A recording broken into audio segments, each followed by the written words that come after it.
Hey up viewers and viewers, my name is General Red Strategist and welcome back to Say Being Hunted. Why are you coming in this exact direction, you little bitch? So, it's episode 494 now, isn't it, ladies and gentlemen? 600 is slowly creeping up on us and all that. Now, of course, I will probably predicate this episode by saying that, obviously, episode 600, me, Phil, are hoping still that we could do another Q&A, either just the two of us or hopefully, even better, with Connor maybe in the room as well. And, if you want to participate in that, leave some questions below if you want to.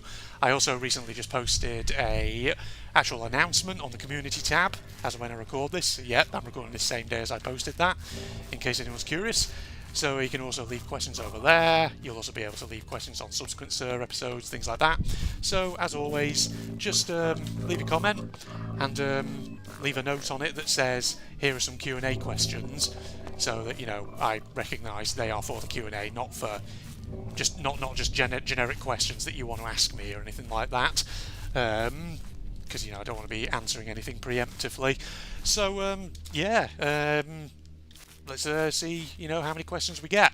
I'm always obviously a bit worried because, I always tend to sort of post the announcements for these quite early, and then, at first nobody really responds. But then, usually, as it gets closer, you start to get a bit of a snowball of questions arriving.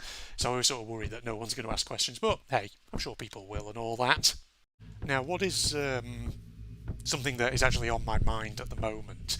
I'm recording this same day as I recorded the demo for a game called Schizolama that is basically available on Steam. Schizolama, for anyone who doesn't know, is an upcoming 2D frenetic run-and-gun platformer. And I, just played the demo for it, did a 30-minute episode, which is going to go into my assorted gaming playlist. In fact, by the time actually this episode of Sir goes out, probably I will have already published the video of the demo on the channel. So you'll have already seen it and all that. But in essence, it was a fun little thing. It's not necessarily something that I would think to play as my first kind of choice, just because it's one of those kind of frenetic platformers where the levels are timed, so you have to basically beat the objectives within a time limit, and what makes it even more challenging is that the levels are, I believe, procedurally generated. It certainly seemed that way as when I was playing it, so there's a lot of kind of trial and error in terms of using your map to find your way around the level, find where everything's hidden, all the stuff you need to collect, etc. But it was interesting nonetheless, and I always like playing these kind of demos, not only because they may well be games that I could wishlist and one day potentially buy and then play on the channel, but also just because it's good for you guys as well, having a preview of a game that might be of interest to you. But obviously, if you've watched my channel religiously, if you've watched plenty of my content here on General Red Strategist, you will no doubt be aware that I am generally a fan of platformer games. I do like them. I've talked before in past Q&As about how, some of my favourite old school platformers are things like Rayman 2, Rayman 3, Captain Claw as well, and of course, since then I've played plenty of platformer games here on the channel, like the Spyro games, the Spyro Reignited trilogy. Obviously I played Crash 1 as well, part of the Crash Bandicoot Insane trilogy, and I am hoping to go back and play more of those at some point.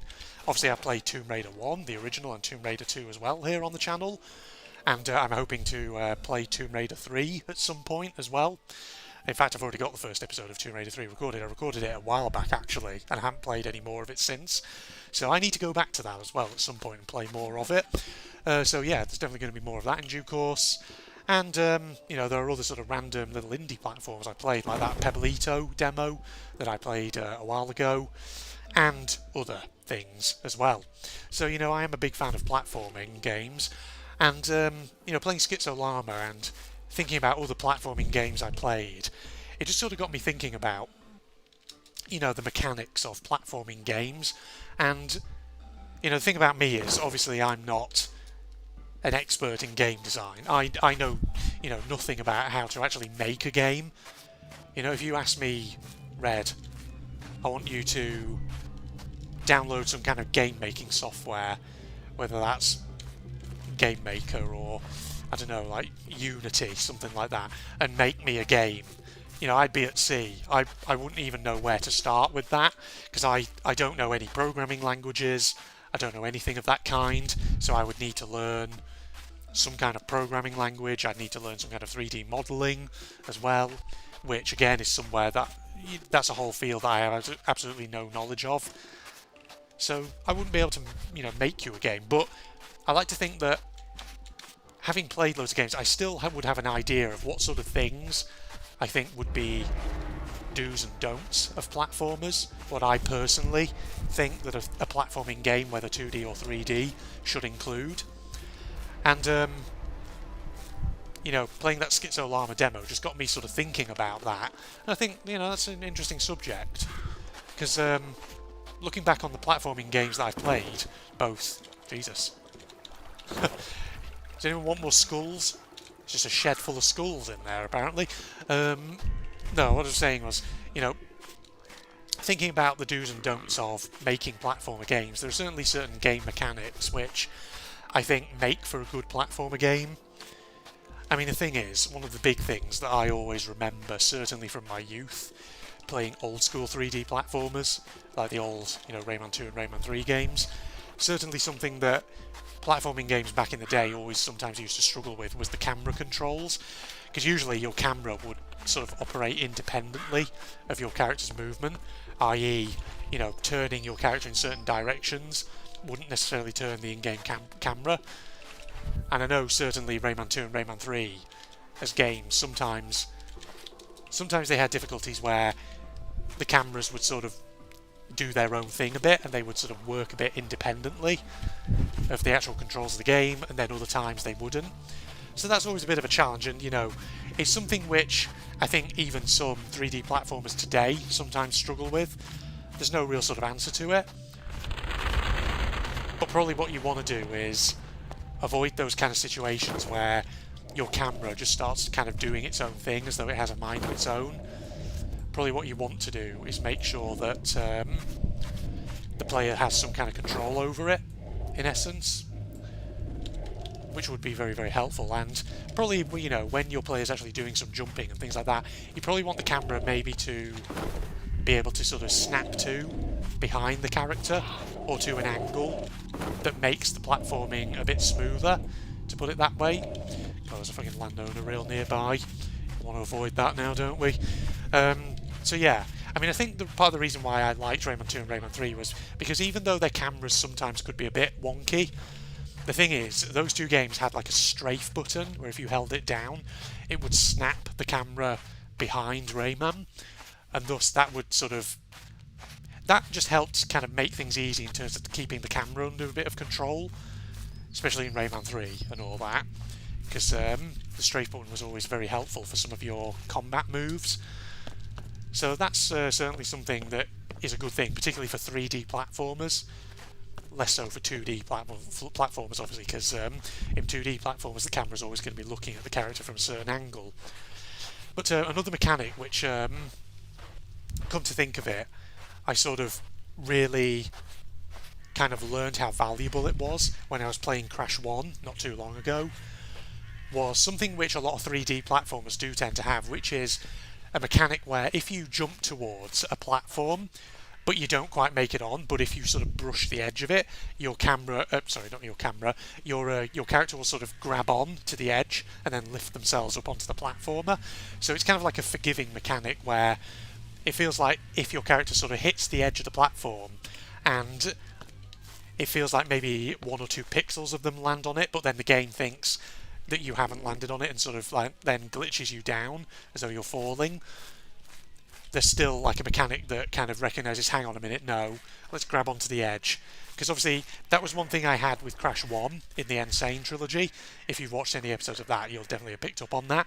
I thought it was a bit bullshit how there wasn't a mechanic in that for grabbing onto an edge, because there were definitely a couple of moments in that game where it felt like I jumped towards a platform and I landed on it by only about 1 or 2 pixels of Crash's character model, and it felt like I landed on the platform, but then the game it felt like the game thought, nah, you haven't landed on it, and then it sort of glitched you into falling off the edge and going down, and quite often that would result in me falling down into a pit and losing a life or something like that, and that was always a little bit frustration inducing.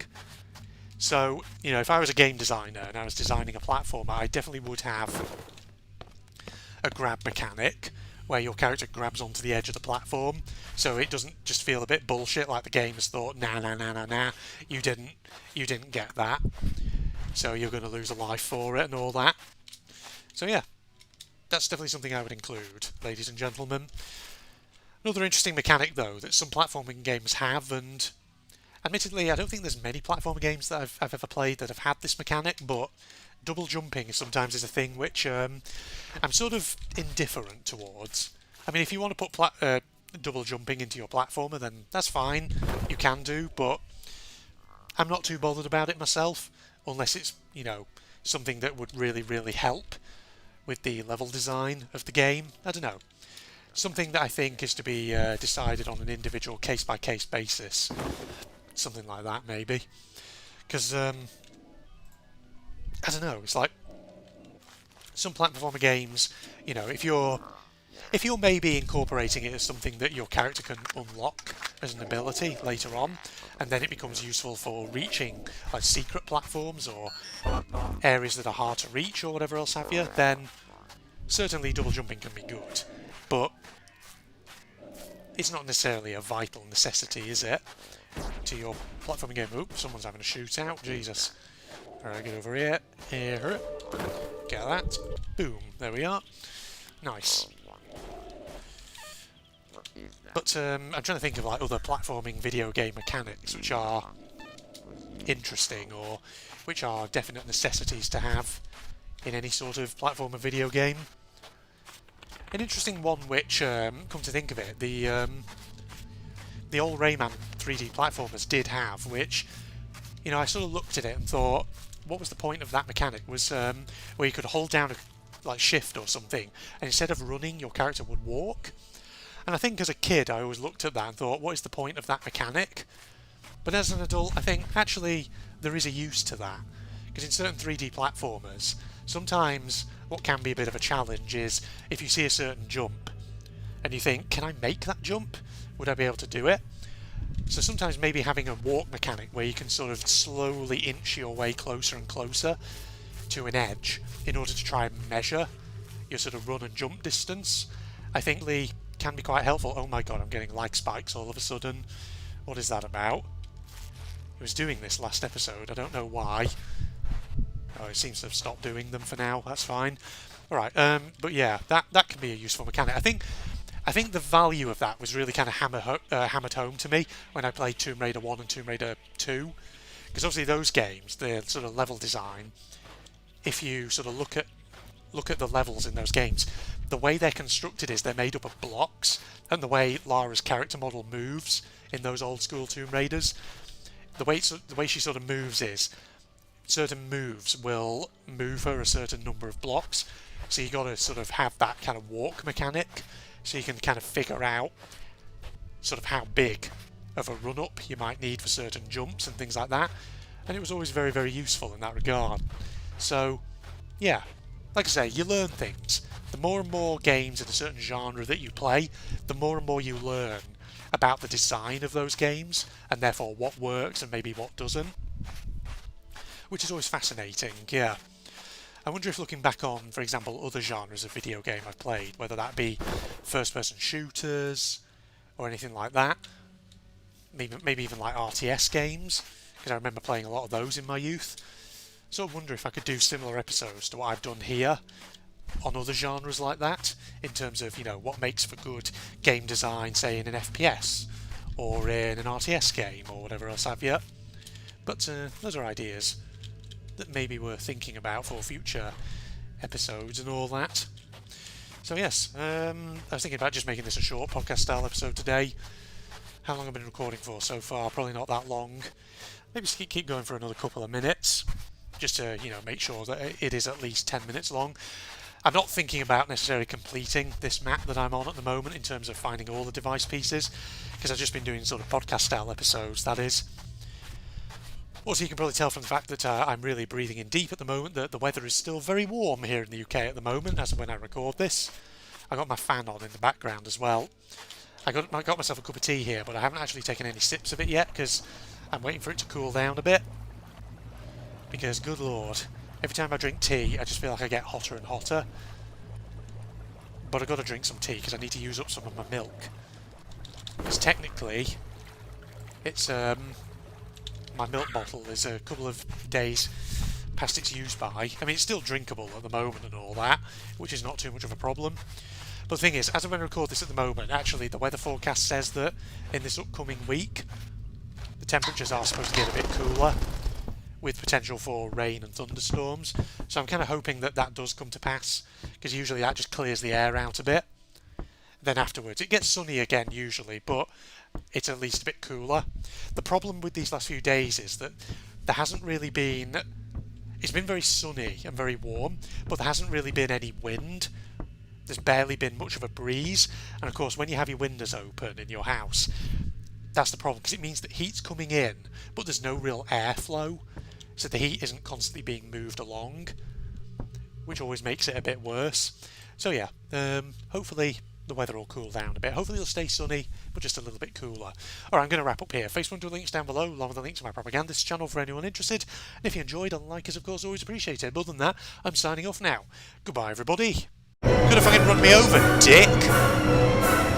Christ, can you not see a fucking cyclist? I'm coming for you. Schoolgirl coming after you, she's going to take revenge. Oh, Jesus. And that was the end of the story. I flattened into the back of the freaking van. Is that just another house? That's just another house. So what is this fucking van doing over here? She's just going to sit there, not doing anything. Right, where the fuck is the karaoke? There were probably signs for it, and I just have probably ignored them entirely. Oh, no, karaoke this way. Okay. Hopefully the van is not coming up behind me. Oh, Christ! Jesus! Shut up, dog. God, that's loud. Yeah, that was an effective jump scare. I like how they got signs specifically in this area for karaoke.